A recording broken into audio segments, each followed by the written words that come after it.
What's poppin'? The Trials weekend has finally concluded, and I just wanted to weigh in on my thoughts and opinions about the Fireteam matchmaking that was implemented into Trials. Now, ever since Trials has had a queue into it, so you could queue into it as a solo, I've been trying to do a solo flawless card each week ever since that's been available. Regardless of whether or not I actually went flawless, I just thought it was fun.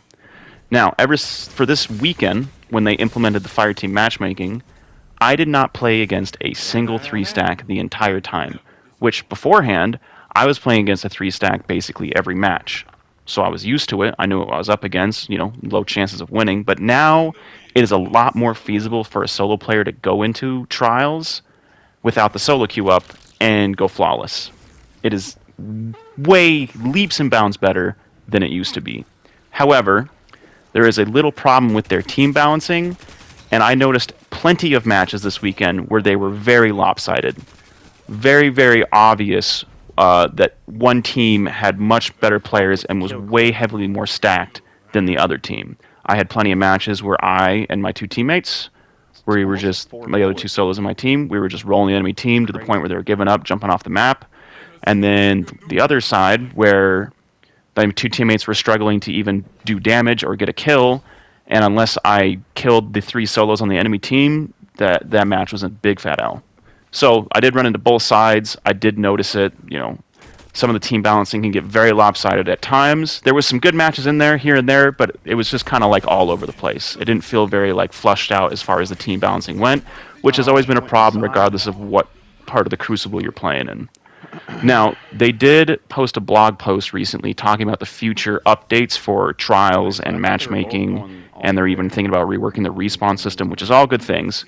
So in the future, there's no longer going to be a flawless pool and a non-flawless pool come Sunday and Monday, so I don't know how farming Adepts is going to work in the future, but they did say they're changing how all that works, and it's going to be even more accessible for a solo player to hop into the playlist and go flawless, which is great. But I do want to talk about the drop rates as well for the SMG when I was farming in the flawless pool. And I still farmed as a solo or a duo. I didn't expect to win every match, but the goal was to farm. The drop rates are kind of confusing. And I don't know if this is true for every player, but I ran into a problem where I was going 9 wins, and then I had another time where I went 10 wins in a row without a single drop of the SMG, which I'm not saying it's impossible because it is just a drop chance. But I feel like if you're going 9, 10 wins, you need 7 to go flawless. But if I'm going 9, 10 wins in a row in the flawless pool and not getting a drop, I could just start a new card and then get 7 wins in a row and go to the lighthouse and get a drop anyway. So I feel like that's a little bit not okay. I don't know why it happened. I could just have the worst RNG on the planet. But I don't think it's okay that I got 9 and then at a different time 10 wins in a row without getting a single drop. It was mind-boggling. At the same time, and this is from my point of view, this is my experiences, my thoughts, these are my opinions, I believe the perks are weighted inside of the gun. I don't know if this is true, but I farmed for a total of 18 hours. I had some 40-odd drops of the SMG, and I had 2 of those SMGs drop with rangefinder. I did not see rangefinder until Monday, so I farmed for 8 hours on Sunday. Didn't see the drop of rangefinder a single time on any of the SMGs I got on Monday.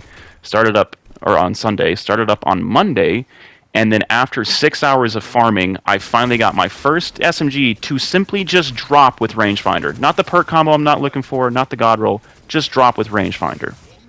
So I feel like that's a little whack. But besides that, the Fireteam matchmaking, I couldn't be happier about it. For a solo player, this is way better of an experience than it ever has been before, and kudos to Bungie for that. But the drop rates of the Adepts, I feel like maybe should be looked at. I don't know. Anyways, thanks for watching. Right. Thanks for watching. See ya.